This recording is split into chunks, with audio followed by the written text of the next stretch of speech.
So without further ado, it's a real pleasure and privilege to introduce our speaker today, Dr. Trissia Wijaya, who is a Mackenzie Research Fellow at the Asia Institute at the University of Melbourne. Her research sits at the intersection of geopolitical economy and responses to it in East Asia in particular. And this covers green infrastructure financing, industrial policy, and also critical mineral development. And her work has been published in a wide range of different kinds of leading journals: International Affairs, Environmental Politics, the Journal of Contemporary Asia, to mention a few. She's an affiliate of the Second Cold War Observatory Network that's following this so-called Second Cold War in very interesting ways, including with its podcasts and website. And she also serves as a member of the Environmental Politics and Policy Research Executive Committee of the Australian Political Studies Association. So please join me in welcoming Dr. Wijaya.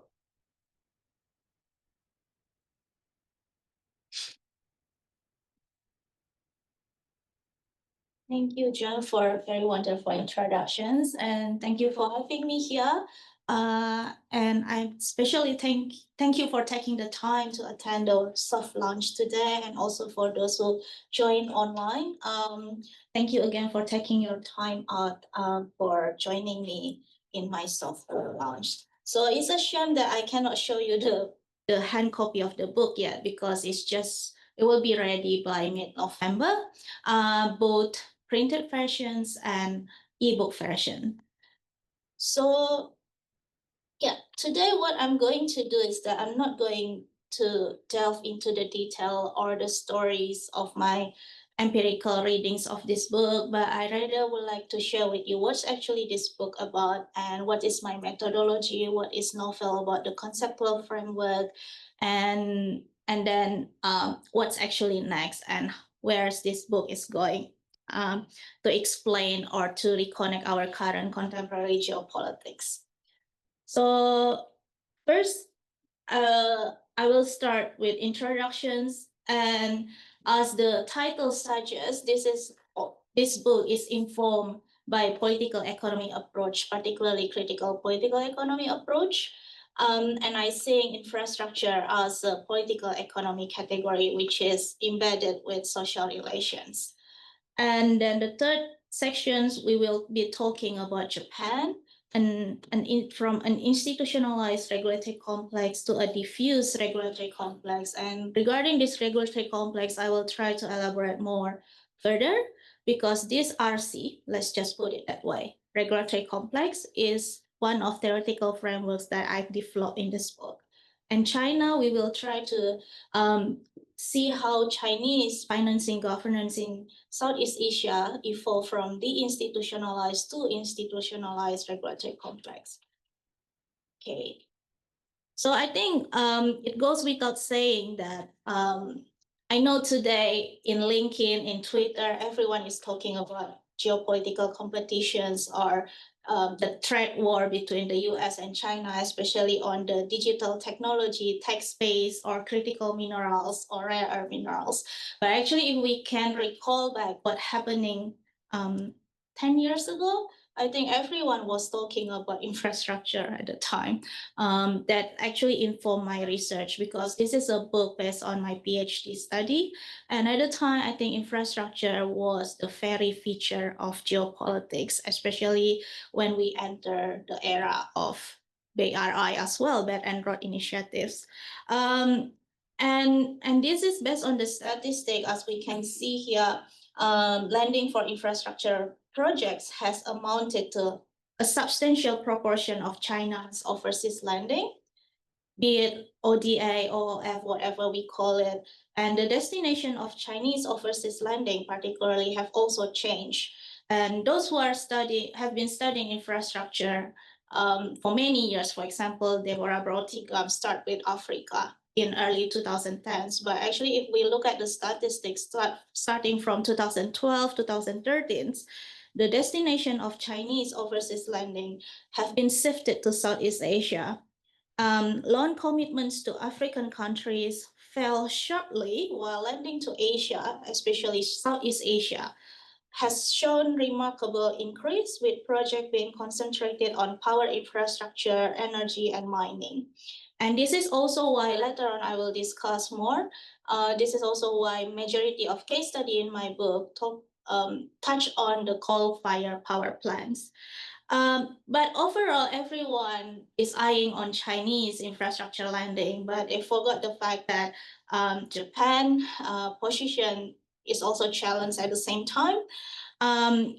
Because Japan has been playing a significant role as the long-standing infrastructure financer in the region, far from post-Cold War era to I don't know whether we can say current period, but at least until mid 2010s, Japan remained one of big financier for infrastructure in the region. So what is it about? So what's actually I'm trying to address in this research? So if we trace back all the literatures that emerged within the period of 2010 to 2020, overall there are two mainstream body of literatures asking to what extent Japan and China have expanding their influence through infrastructure financing. So this is more likely linked to IR scholars who try to understand to what extent infrastructure emulates strategic choices or influence host countries' strategic choice, choosing between China and Japan, or somehow they try to make a direct contrast between Chinese approach and Japanese approach. Chinese, which is not part of OECD, while Japan part of the OECD club. So how do these two countries approach different? The mainstream tool more likely addressing the agency of host country. So what have limited the host country agency in shaping infrastructure financing and making sure it aligns with the country's own national interests. But there is a fundamental problem in this approach because first, this approach is narrowly limited to a set of binary assumptions which overlook the constitutive elements of infrastructure financing. Let's say Chinese and Japan offer both financing for high-speed railway or for energy power plant, coal-fired power plant, hydropower, etc. But people just look at it as an outcome of infrastructure financing, which is coal-fired power plant, hydropower. But the materiality of the financing itself is unexplored. So these financing modes, be them PPP, public-private partnership, B2B, like business to business, or ODA, official development agency, in actuality are not operating in a vacuum, but it's essentially a political process. So my central puzzle is that there is a need for us to understand why a particular project is financed through B2B and why the other project is financed through PPP and why Japan prefer PPP or why China prefer B2B. So this is my research questions. Why do Chinese-led and Japanese-led infrastructure financing take particular forms? How are power relations among broader social forces, socio-political groups, and different segments of capital manifested in different forms of infrastructure financing?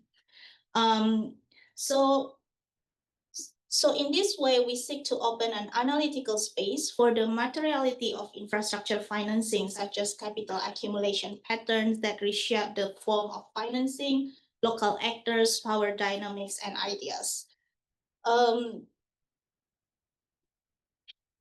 So my methodology is that understanding the political economy of infrastructure financing means unpacking social relations attached to it.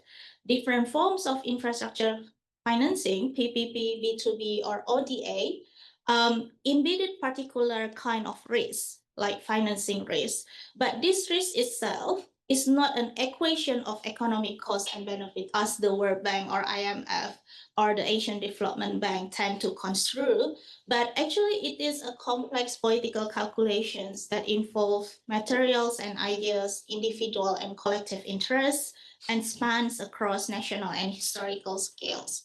So the PPP itself, or the form of infrastructure financing, define who gets what and how. So it embeds particular risks that also define particular social relations between fraction of capitals and political actors that are being involved in this current project, in the project. So to better understand this, I introduced regulatory complex. I developed this concept in my paper that is built upon the critical political economy literatures. So, but where I diverge, oh, sorry, first of all, the critical political economy try to focus on the structure of class conflict over material interests, alliance, and social forces. And this most likely found much resembles on historical materialism literature or modern political economy school. But the things about CPE, critical political economy, that has been dominating critical literature in the past few years, and where I diverge from this approach is that I'm trying to provide an adequate framework for linking different fractions of capital, state actors, and non-state actors, both in the host country and sponsoring countries. Because the current approach of CPE doesn't really provide us with a solid framework to make connection between these variables, fraction of capital, for example, Japanese trading companies or Chinese led commerce, apart from big SOEs in China, and how they are connected to the domestic social forces in the host country. So the CPE framework doesn't have that kind of analytical utility to make cognition between these variables yet. Therefore, this regulatory complex try to fill the gap. And moreover, what where I diverge from the current CPE approach is that the CPE tend to fall short of undertaking a historical investigations of Chinese facilitated and Japanese facilitated alliances, which historically have struggled to sustain particular forms of infrastructure financing amidst the transformation of the state and a shifting global economic environment. The latter, especially the shifting geopolitical event or shifting global economic environment, refers to critical events. For example, the end of the Cold War, the rise of neoliberalisms, the 1998 Asian financial crisis, the Belt and Road Initiative, and the COVID time, which have always been accompanied by the emergence of new social forces, new winners and new losers. And these forces struggle over resources linked to infrastructure financing. So these historically situated social forces need to be well understood, and the regulatory complex try to offer analytical tool to better understand this kind of dynamic. So what is regulatory complex? Regulatory complex is a particular institutional complex that binds different social forces together materially and ideologically. Historical observations involves tracing the shift in alliances and social forces underpinning the complex. So what peculiar about regulatory complex is that it is possible for similar forms of financing, such as Chinese-led PPP and Japanese-led PPP, to give rise to different regulatory complex within which negotiated compromises between different coalition forces are enforced in the same host countries. So people tend to differentiate Chinese regulatory governance or Japanese regulatory governance or financing governance. But actually, it's very likely that probably Chinese actually also lend similar institutional foundations from what Japanese has been building in particular countries. But it's also possible that what constitute Chinese-led B2B, for example, Chinese-led business-to-business mechanism in Indonesia or Japanese-led private public partnership in Indonesia, is different to what constitute similar financing forms in other countries. So they can be based upon similar complex or probably be built upon different regulatory complex because they are being shaped by different historically situated forces and also different social forces that are being reshaped throughout particular geopolitical events.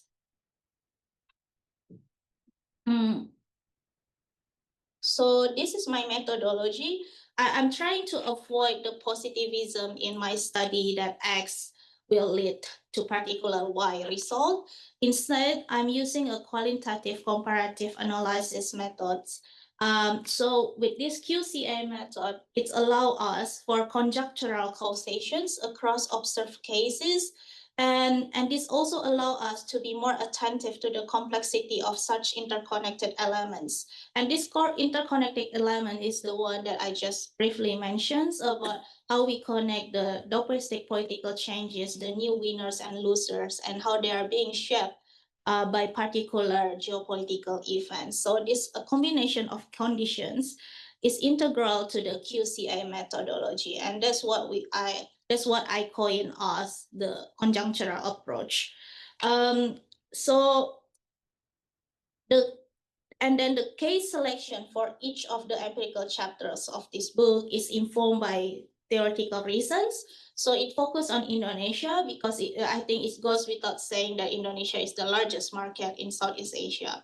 And in fact, before 1990s, it was the largest recipient of Japanese ODA before China or competed Indonesia in terms of ODA figures from Japan. So I try to draw the case selections based on theoretical reasons. So first is represent extreme situations, critical incidents, social drama, and sites with relatively high experience level of the phenomena under study, such as massive scale of funding and investment.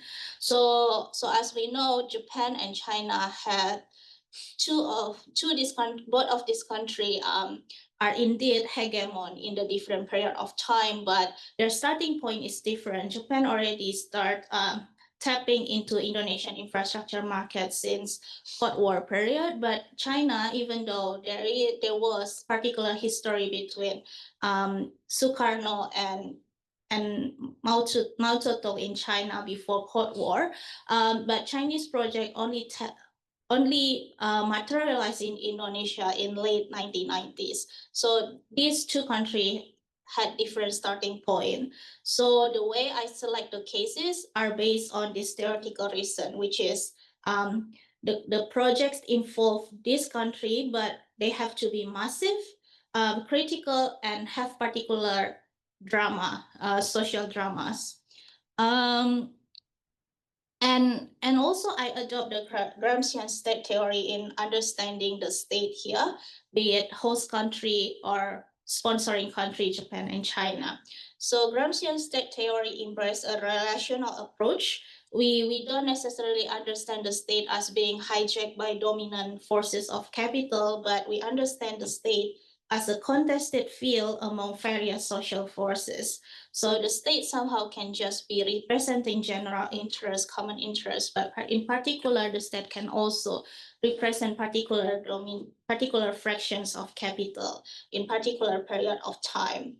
And fieldwork, this is based on my fieldwork before COVID time, actually. January and October 2019, I spent time in China and took up some fellowship in Japan as well.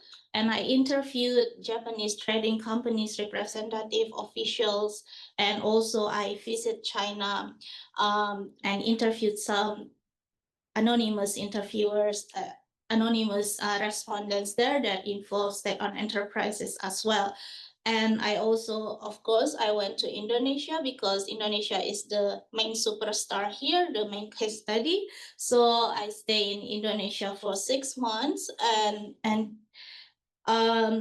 also interview those who were involved earlier in the Cold War period, especially who work in Bappenas, the pilot agency in development in Indonesia during that time. But right now, Bappenas was no longer as powerful as before.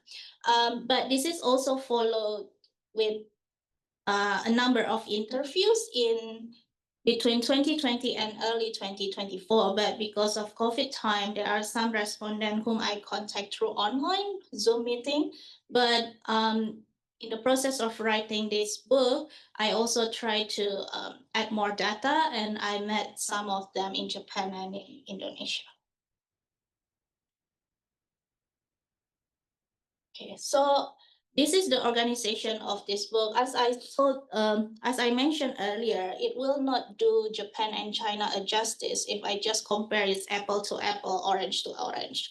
But so that I just divided the chapter based on the geopolitical events, like the particular period. So chapter 2 and chapter 3 will focus on Japan and the shift in regulatory complex of Japanese infrastructure financing in Indonesia. So one during the New Order era, which is authoritarian era and Cold War period. And the third chapter will focus on Japanese regulatory complex during democratized period in Indonesia. And chapter 4 and 5 will also focusing on Chinese regulatory complex, but it was after Suharto stepped down, which is after authoritarian era, and also after financial crisis, 1998 financial crisis. But the thing is that it doesn't mean that Japan and China are disconnected. But the way I designed this chapter is that to show how the regulatory complex resulted emerging out of democratic period in Indonesia, especially the one that was linked to Japan, actually has indirect connection to Chinese regulatory complex during the Belt and Road Initiative. That's why I need to start this chapter with Japan before China. So I will tell more about that later. So first, I want to walk you through the regulatory complex. So as I said just earlier, the way I approach infrastructure financing here is more is informed by political economy approach, which means that infrastructure financing, the way I see it, it is a social relation. So PPP, B2B is not only a taxonomy that was introduced by International Financial Agency or Development Agency, but it does constitute a particular social relations and class struggles. So, and also in this case, the political economy of infrastructure financing should be better understood as the broader dynamic of internationalization of capital.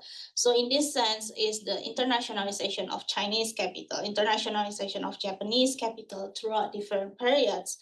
And during their internationalization, of course, they were faced with different kind of risks, different kind of geopolitical events that will constitute what strategy they will bring.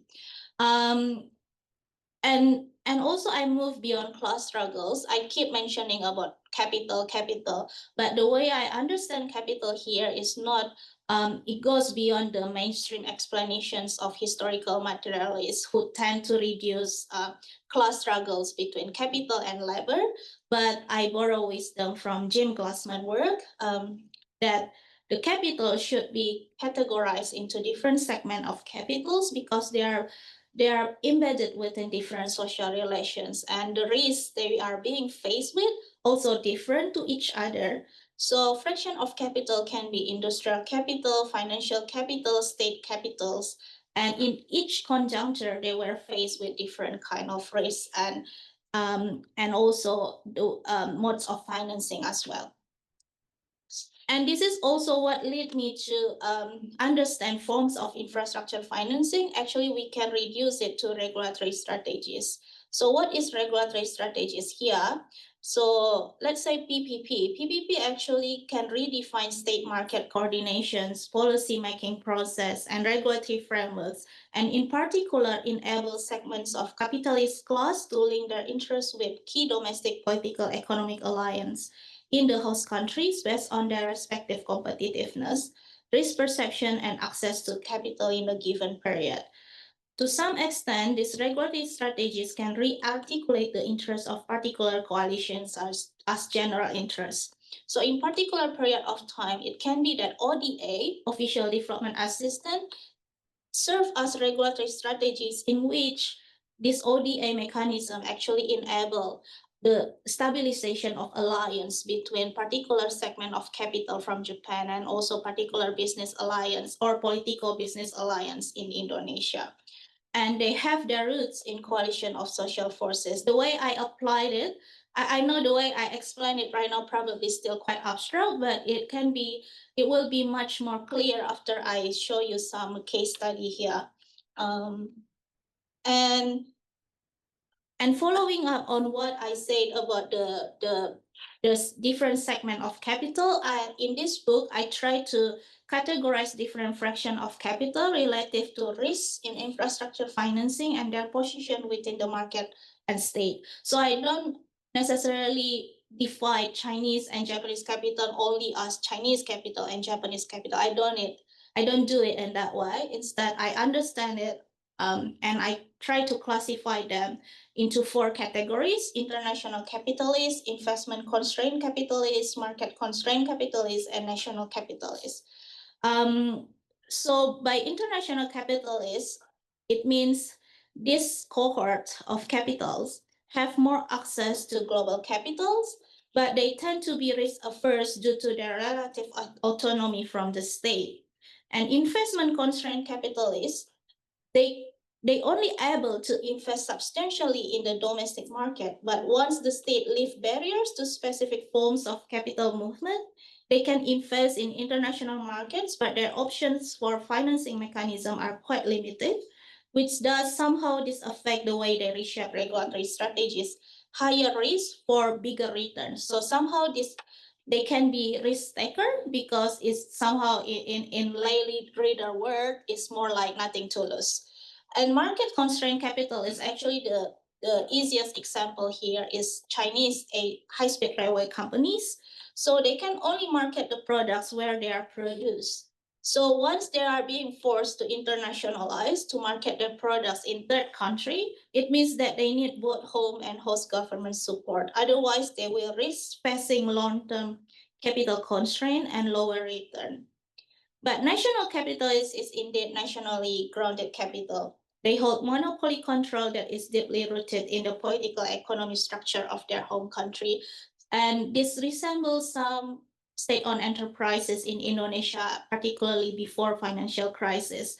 These companies tend to undermine the risk in part due to the tacit understanding that state bank will help neutralize the risk as the effect of government mandates. So in this book, actually, I'm trying to toy around this four segment of capital. And crucially, it doesn't mean that one capitalist become one capital, let's say in this period, they are investment constrained capitalists, doesn't mean that they always be the investment constrained capitalists forever, but due to some sort of geopolitical events, it's very likely that they can also upgrade and scale down their business and become international capitalists. And that in that time, it means that the way they perceive risk and the way they try to build the alliance will shift. So, and it also will lead to the shift in particular regulatory strategies that work for their interests. So this is the regulatory complex, or the way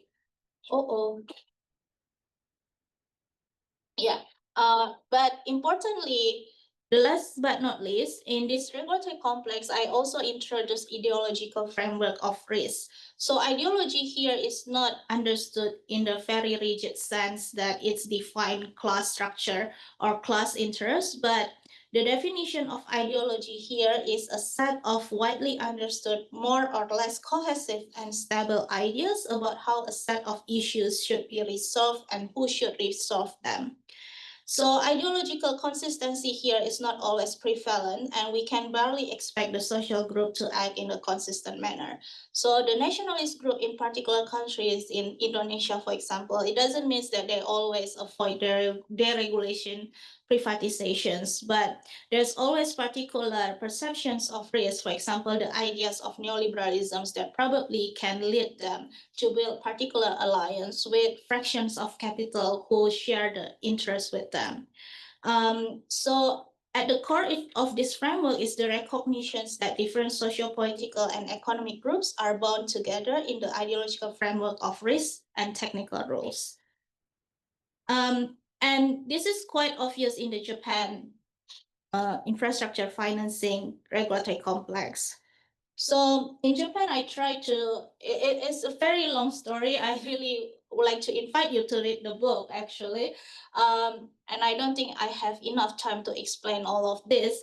But in the regulatory complex, I know just now it's quite abstract, but once you apply it to the empirical reading of Japanese infrastructure financing in Indonesia, what I mean by regulatory complex and how the regulatory complex find expressions here is actually the master plan politics here.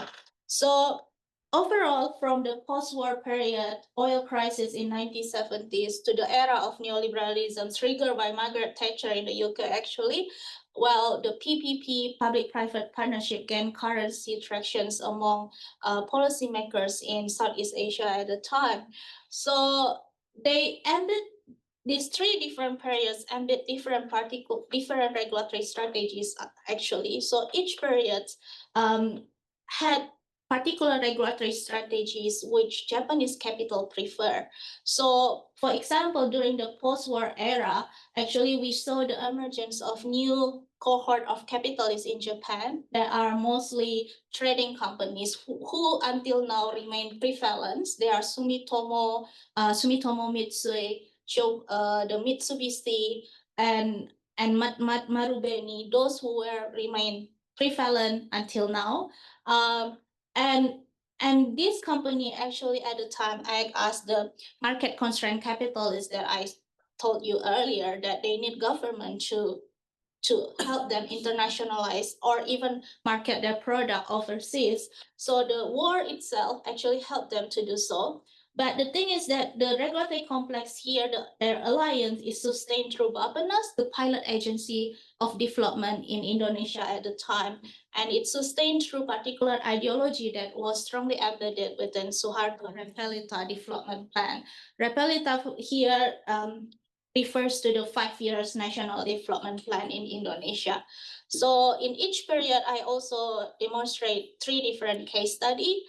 And next to the oil crisis, the Japanese capitalist forces also faced with another kind of risk, which led them to prefer an infrastructure that was linked to the energy resources for them to solve another crisis, oil crisis in the country. So at the time, they prefer building infrastructure that was linked to the aluminium, iron ore, etc., in Indonesia. And again, the alliance between them sustained through Bappenas, and everything, the regulatory complex is reflected through master plan. So in that book, as you read the chapter, you can see how the master plan really play in prominent roles in sustaining alliance between Japanese capital and Indonesian dominant groups such as military, Suharto family, or another economic nationalist group in Indonesia. It is through master plan that the risks are being institutionalized, and how somehow this alliance gained legitimacy through Suharto National Development Plan. And the last but not least, in the era of neoliberalism, the 1985 Plaza Accord, which is the Shosha. The Shosha here refers to trading companies. They were internationalized, but at the same time, they become more risk averse because they are much more embedded within the global capitalisms. So at the time, the PPP actually become one of the regulatory strategies that they try to promote in Indonesia, but also gain. At the same time, it coincides with the emergence of new fractions, which is economic nationalists and Suharto children. And their alliance actually is sustained through the export-oriented industrialization imperative, because at the time in Southeast Asia, there was a strong imperative to deliberalize the market and then pursue modernization through the export-oriented industrializations. And this time, the coal power plant became important infrastructure that was seen as a precondition for growth and development in Indonesia.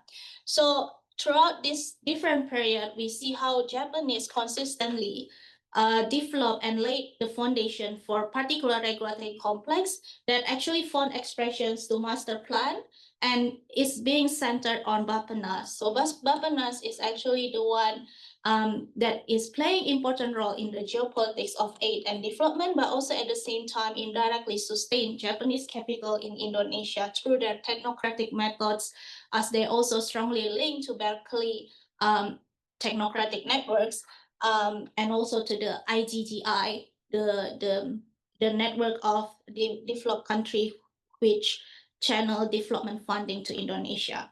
So this is how the each regulatory strategy, be it OOF, which is other official flows, including export credit for oil, for infrastructure, that was actually quite popular last decade in Africa, in the Chinese infrastructure financing in Africa, that actually was already implemented earlier by Japan in Indonesia. Or PPP, that is privatization of power plant generations, was deeply embedded within Bappenas, from which effective policies and regulation critical for project financing were ultimately deliberated and decided on. But what's happening after the Asian financial crisis and after Indonesia undergoes democratic transitions? So in Indonesia itself, there was a huge shift in state transformations that define the class structure itself. So the technocrats no longer have prominent roles in decision making, but we also saw a new group of economic nationalists or finance technocrats that are emerging from academic background, but also some of them are interlinked to particular politician in Indonesia. So in other words, Japanese people, those who serve as the revolving door between Japan and Indonesia, are no longer gaining prominent there. So therefore, the Japanese sought to lay the institutional foundation from where they can reorganize their alliance with other fractions of capital and state actors, then reproduce a new regulatory complex. But in this case, interestingly, Japanese capitalists and powerful ministry in Japan, which is METI, Ministry of Economy, Trade and Industry. So strategic targets of neoliberalism, such as trade liberalization, fiscal disciplines, and optimal mechanism for risk allocation of PPP, not only as a mere basic condition for ODA and PPP, but as ideological forces that could bind them with the emerging political group in Indonesia. They know this very well because the adherence or compliance to such neoliberal logics like fiscal disciplines would serve the best interests of the dominant political group in Indonesia. And it's also because this group legitimacy was reliant on a GDP growth-based economy, especially during the commodity boom in mid-2000s, where restoring investor confidence and opening up strategic partnership with key major powers were among the utmost priorities. So ultimately, by incorporating infrastructure into those priorities, being competitive in the regions, this Japan tried to reinstitutionalize all the mechanisms that enable them to reduce the financing risk in investing in infrastructure in Indonesia.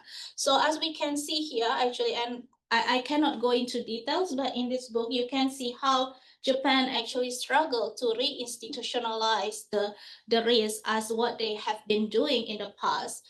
Because there are just too many emerging forces here, and also Chinese component, as was explained in the next chapter, Chinese component and their own alliance in Indonesia also reshape the infrastructure regime in Indonesia.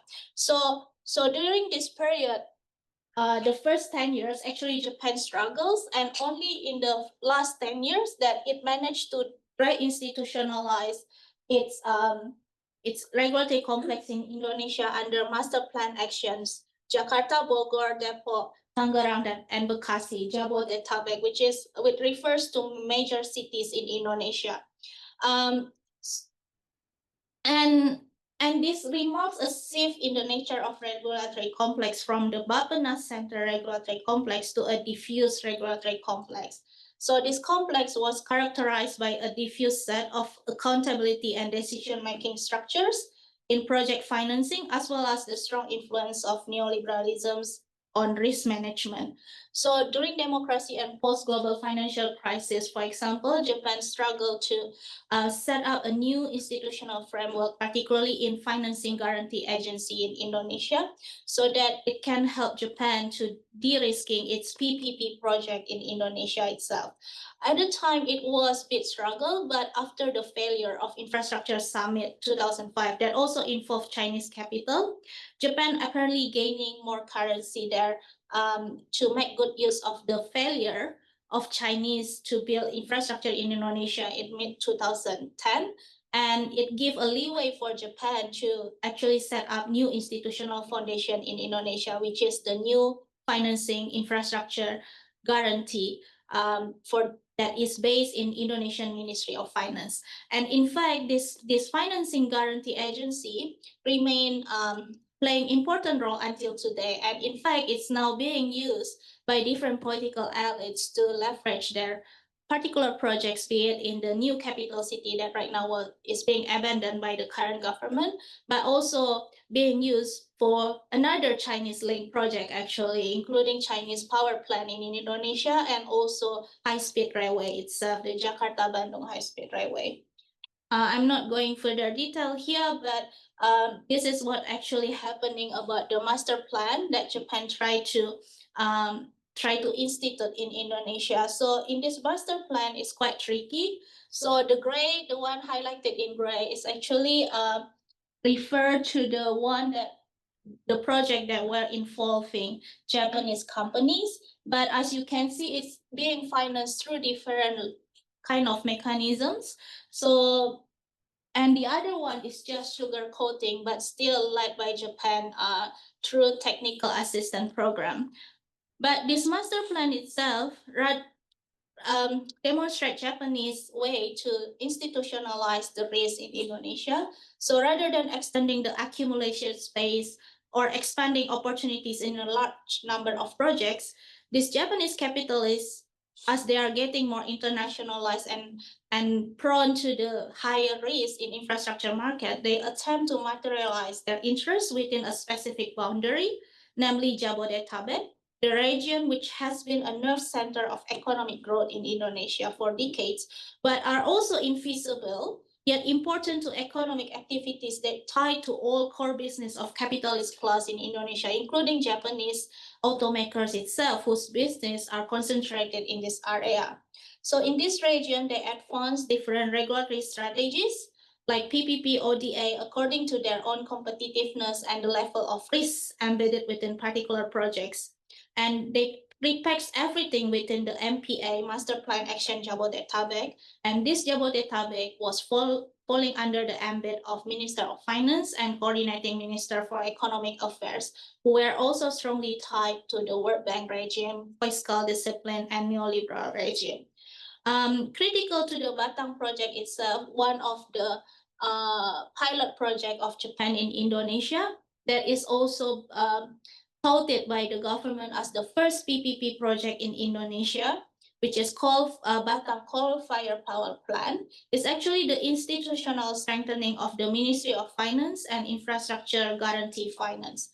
And this is all reflecting institutional outcome of Japanese policy-based loan in Indonesia. But what about China?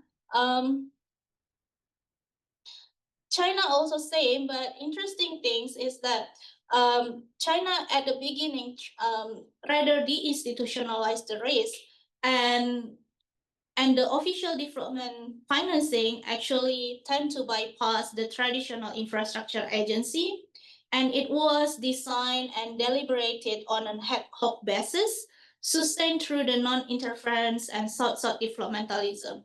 And at the time, in its first inception, which is during Chinese going out policy, Japan was considered as one of IMF allies in Indonesia, where Indonesian government at the time found Japan is quite hostile to Indonesian reform process, and because at the time IMF forced Indonesian governments to sign off the debt agreement, and Japan was one of the supporters. So in the first 5 years after after Asian financial crisis, actually China gained the momentum there as Japan lost alliance within the executive arm of government in Indonesia. So at the time, all the financing actually were channeled through ad hoc mechanisms that were designed through a tiny group of elites that was attached to the executive government. And somehow this also resembles what González Vicente called pro-state intervention, which referred to executive state bilateralism through which key politics and regulatory frameworks are deliberated on an ad hoc basis. And in my book, actually, is it moving? Okay. So this is one of the statements that I quote from one of my interviewee, one of the person behind the big package of Chinese friendship project in Indonesia in early 2000s. There are 3 big friendship project infrastructure at the time. And this is from one of the one of business person who are linked to that project. And she told me that through China-Indonesia diplomatic relations were frozen for more than 2 decades. People-to-people relations remain strong, blah, blah, blah. And under the going out policy, the internationalization of China coal-fired power industry began. And at the same time, Indonesia adopted the national coal policy in January 2004, which sought to promote the development of the country coal resources to meet domestic requirements. And I will skip this, but the most interesting part is that the last sentence, this period was indeed the best momentum where I found myself serving both as a key broker between Indonesia and China and as a trustworthy Chinese business partner to explore the potential of South-South cooperation. So many people belittle the power of this ideology of South-South cooperation, but actually it does have material function here because in this regard, China can tap into Indonesian market, and actually it can help China to leverage more on the executive bilateralisms and to see what actually worked best for both parties, especially when Indonesia was under huge commodity boom, oversupply of coal, and at the same time, China also tried to find new market to export their coal power equipment and tools. So at the time, there are three big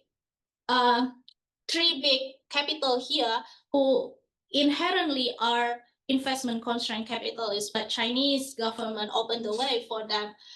So that's China Chengta, China Huati, and Sino Hydro. So these are the state capitalists who are no longer being heard recently because we keep listening about China Tsingshan Company or BYD or CATL. But at the time, this was a segment of Chinese capitalists who gained prominence during the infrastructure politics in early 2000.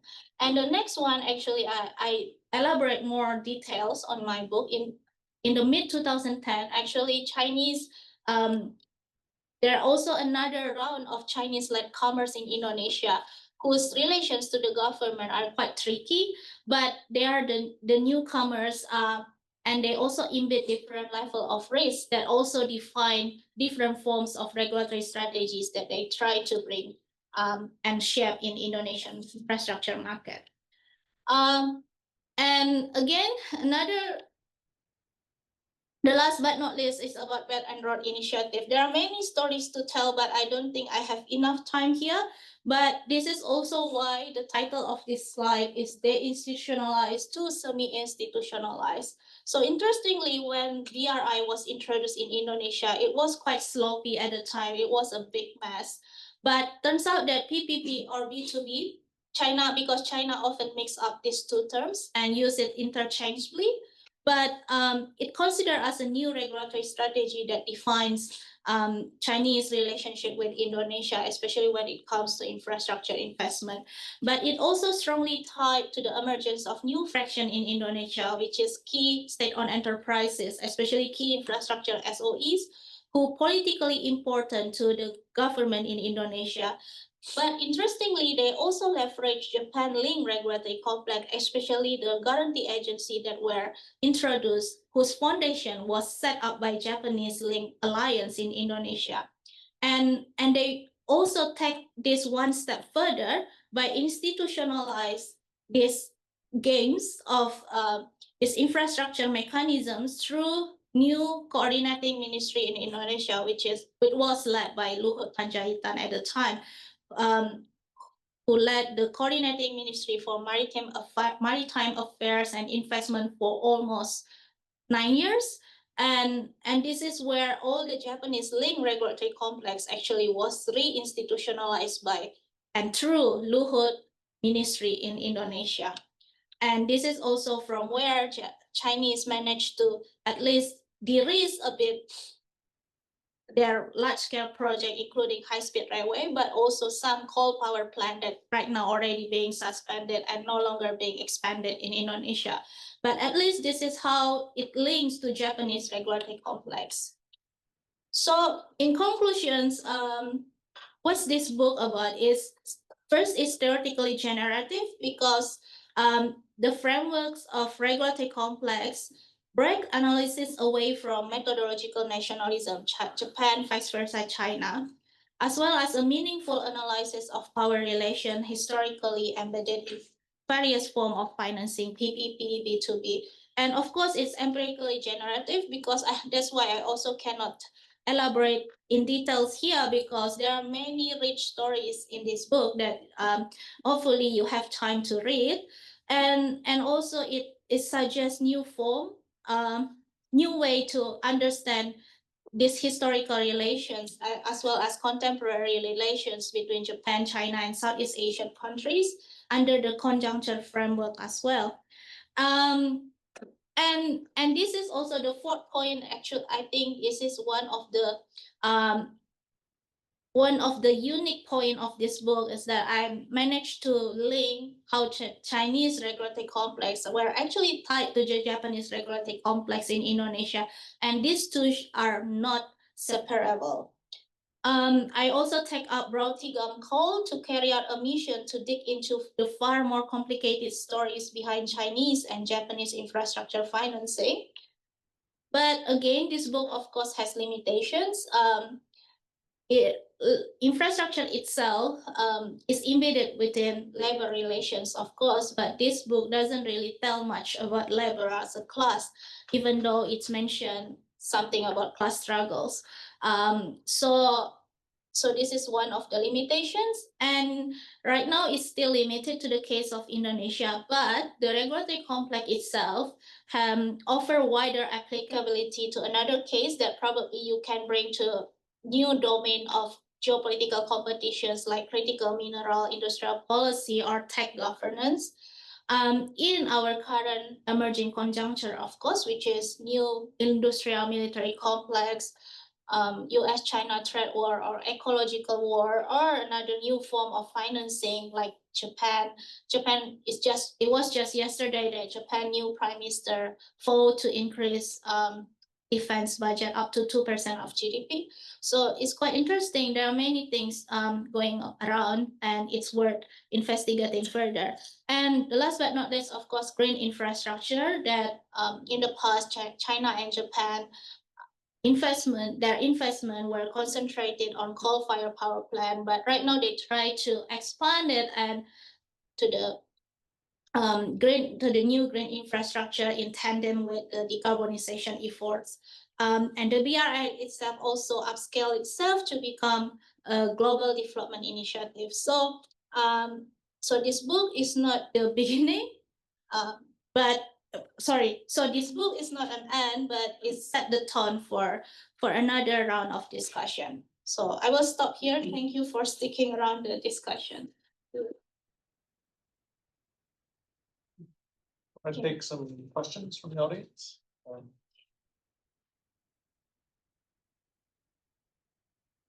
Question?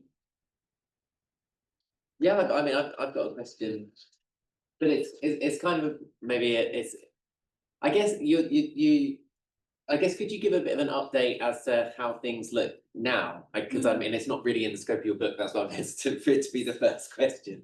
But you know, of course, there's like winners and losers amongst different social forces as part of this infrastructure boom, according to your framework. And my understanding is that now, Prabowo has kind of stepped back a bit from the infrastructure spending. So there's necessarily going to be potentially some losers amongst the kind of oligarchic class and things that you speak about a lot in your other research. So I just wondered if you could speak a little bit about, how these social forces, who are the winners and losers under Prabowo's new focus and how that affects kind of the politics of it all, which is kind of built into your framework. Right. Yeah, thank you so much for flagging that question. I think it's much more interesting actually. So yeah, social forces, how's the thing now? Of course, first, there is not really bigger appetite among Indonesian executive arm of government to pursue infrastructure ambitions like what Jokowi did in the past. But what's interesting, of course, the newly established sovereign wealth fund called Danantara, and I think it is covered everywhere now. But this Danantara actually, for me, my reading of Danantara is one of institutionalized form of oligarchic relations in Indonesia. And it constitute new winners and losers. And this is also through Danantara, they reorganize their power and interests under different tagline of development, as we can see now, green industrial policy, energy security. It also, like in Europe, it's being translated into different policy, like in Germany, green Keynesianisms, right? Because like the government in Europe, at least, set to improve or scale up the adoptions of renewable energy in response to the Russian Ukraine war that already led to energy crisis. But in Indonesia, it's different story. It also create some sort of green Keynesianisms, but in different way, which is through Danantara. And this Danantara now slowly become hegemony, in the sense that all the money that was flowing to Indonesia from global market also need to be channeled into Danantara, and all the investment that is coming to Indonesia also need to gain approval from Danantara. So this Danantara itself represent probably Bapenas in the past in different form, different nature, different formation of class, or it probably also resemble Luhut coordinating Ministry of Maritime Affairs and Investment during Jokowi's second term. So this is what I see in the current Indonesian political economy, and also how it's linked to infrastructure. It's just like the story remains same, but the players, there is some sort of changes in the players and how they play the games. Yeah. Question over here. Yeah, I actually have a similar question, but my other questions are it's about the typology of your of capitalists. So in your typology, you can divide them into different categories. So for the market constrained capitalists, you mentioned that those are the capitalists who face constraints when they invest overseas. So basically, they need a lot of support from the host country government. So my question is the case for most of the investors? Do you really have like a really like international capitalists that do not face like considerable constraints when they make investment overseas or compete with foreign investors? Just want some clarification about the difference between the two. And for the first category, do we really have a lot of investors like this? So between international capitalists and Investment constraints, market constraint. International capitalists and market constrained capitalists. Oh, okay. So so my understanding of this segment of capital is, but the way I categorize it, actually I just refer to infrastructure market at the time. But of course, it can be modified as probably you bring this category into different domains of economy, right? But this is how at least I read it from the view of infrastructure market, how they embedded within the risk, the global market, and then their relations with the government. So international capitalists here actually, their position can be ad hoc actually. So for example, in the Japanese case, during the post-Cold War, no, not post-Cold War, during the Cold War era, these trading companies, Japanese trading companies, who are integral and central to the Japanese ODA financing mechanism, their trade and nature as a capitalist at the time actually resemble the investment constrained capitalists, because at the time their character is that they can invest as much as they can in the domestic market because it's guaranteed that the Japanese government will provide subsidy for them. And as you're probably familiar with the status literatures like Japanese developmental state by Scott or by Liz Turban at the time. So there is some sort of government interdependence between the Japanese government and business. But at the time, their investment were limited only in the domestic market, and especially that's linked to some sort of infrastructure. But for these capitalists to invest international markets, they have to gain support from the government, but also they also need particular conditions in the host country that allow them to tap into the opportunities in the domestic market. So that's why even though they are also embedded with particular risk in global capital, but they are much more relying on the host state conditions that allow them to come and invest. Especially in the Japanese case, it's quite sensitive because Japan was the former ruling colonial in Indonesia, right? Therefore, they have to gain legitimacy for them to tap into the Indonesian market at the time. And this is why the arrangement between the Japanese government and the Indonesian government was integral to their internationalizations.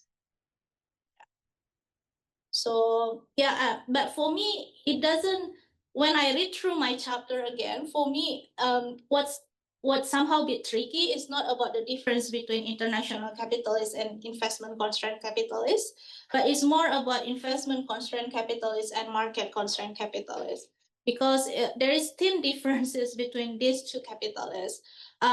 Because when we link it to the international capitalists, for example, BYD, perhaps 5 years ago, they are not international capitalists. They were investment constrained capitalists, but it's just recently they are internationalized and now linked to the broader global capitalism, global market, thanks to the new global push for decarbonization, EV adoptions, and so on and so forth. But the difference is here, the difficult way to distinguish is actually one between investment constraint and market constraint. And this can only be clear after we apply it to the empirical cases. Yeah. So yeah, I hope you, and also because you say that, I hope you can gain more understanding of this if you read this book, because actually Bristol University Press is very kindly offering 50% discount and use code BUP10. And it's not only hard copy is rarely affordable actually, but the e-copy version is quite affordable. I think it's around £30, but if it's 50% off, then it means that it's only £15 then. So yeah. I have two questions. One is, you have these very useful tables where you sort of saw a long list of Japanese and then of Chinese projects. And it seemed, looking at those two tables, there's a very clear difference between the two. That there's a concentration of Japanese projects on Java and in the greater Jakarta area and in around urban and suburban transit, whereas it seemed like all of the Chinese projects, leaving aside the high-speed rail and its strengths and weaknesses, everything was outside of Java, outer islands, all sort of power kind of stuff. So I was curious about, you could say more about that. And the other thing is, commentators have recently argued that there is a sort of cluster of powerful political business interests in coal in particular.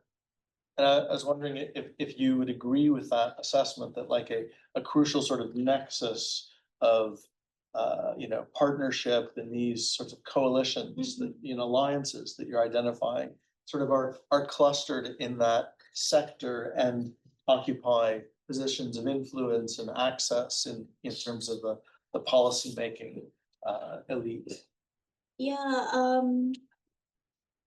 I will answer the second question first, because it's really gaining traction now.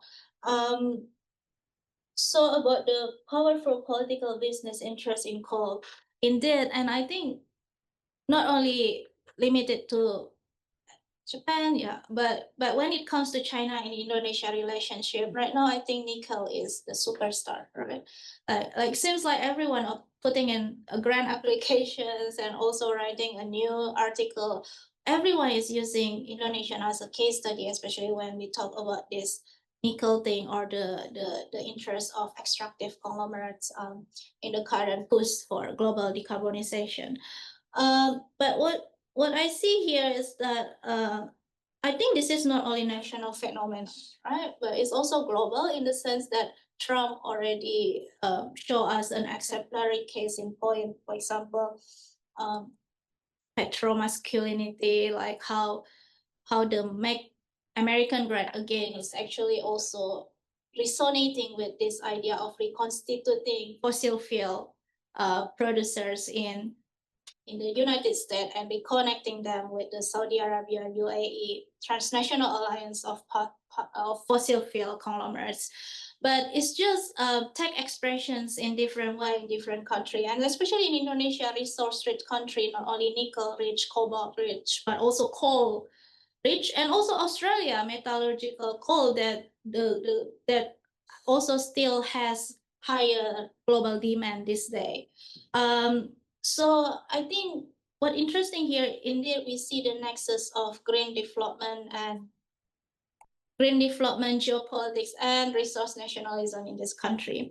And it reflects the reorganizations of dominant fraction of capital, which is the coal, iron ore, or fossil fuel.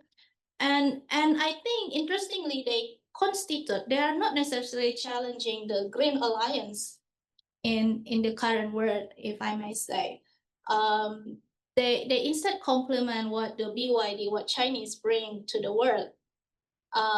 For the EV itself, of course, we need EV critical minerals or any other green technologies that require rare earth critical mineral, means that expanded extractivism. And expanded extractivism have new way again for this new transnational alliance of fossil fuel and coal conglomerates. So if I may say, this is not only specific to Indonesia, and this is in the global phenomenon. Or probably someone can start writing a book, The Political Economy of Fossil Fuel in the Current Conjuncture. But again, about the Japan-Chinese project table, during my research, and once I realized about this existence of this project, I come to realize that, oh my goodness, this is what people actually has been taking for granted, has been overlooking the development of Japanese financing in the region. I'm not a geography person, but this is where the the political geography actually resonate with the empirical exercise of this book. Once I trace back all what Japanese, where Japanese money concentrated in Indonesian infrastructure market, is also when I realized that it's concentrated in Jabodetabek, even from the very beginning. Like the Brantas, Asahan is in Sumatra. That's the only exceptions, because it linked to the hydropower project where Japan need a huge river to power the smelter, and the Python power plant also in Java. And this one, all this master plan, all centered in Jabodetabek, which is linked to the capital, Japanese capital, which is Japanese automakers or Japanese business in general in Indonesia. But importantly, this is also embeds particular invisibility in the sense that this project that Japan tried to promote and try to exploit some, try to profit from this project are actually also beneficial indirectly to another interest in Indonesia, including Indonesian conglomerates. That's why Japanese regulatory strategies ensure that the projects they are aiming for are not challenging the interests of dominant power bloc in the Indonesian government. So that's the interesting thing. But for Chinese side, actually, they aim for the project wherever they can ensure the government, the Indonesian government, can take the risk. So, so they will not really bother to. At least this is in the early inceptions of going out policy. Now things already changing, especially after the nickel. But this is at least the reading of Chinese infrastructure financing during 2010s, that the Chinese companies tend to go for any projects as long as the Indonesian government can ensure that the Indonesian government will handle the risk. And for them, this is also linked to the character of Chinese capitalists who go out at the time because they are market constrained capitalists, and they prefer to just finding market where they can. This is also part of overcapacity problem as well, where they can just export their products and the risk will be handled by the government and will be transferred to particular agency in the Indonesian in Indonesia. So yeah, this long story again. It will be great if you and your colleague can read the book. Many thanks for a brilliant talk and for answering all these questions. And we all look forward to reading the book. Thanks for sharing the discount for those of us interested in purchasing the book. So many thanks. I should mention that we have some talks coming up next week and thereafter. On Monday, the 27th at 5 p.m. We have a talk, Tales of Two Cities, Pro-Democracy Protests and Beijing's Lengthening Shadow in Bangkok and Hong Kong, 2015 to 2025.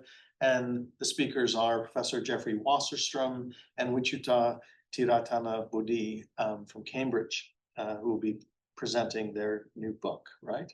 And then we have on Wednesday a talk by Dr. Paul Chambers, Independent from Civilian Control, Military Power in Thailand in 2025. And then when we get back from the reading week, we have another talk about Thailand as well. But in the meantime, many thanks to Dr. Wijaya for the great talk and for sharing her new book. Thank you. Thank you.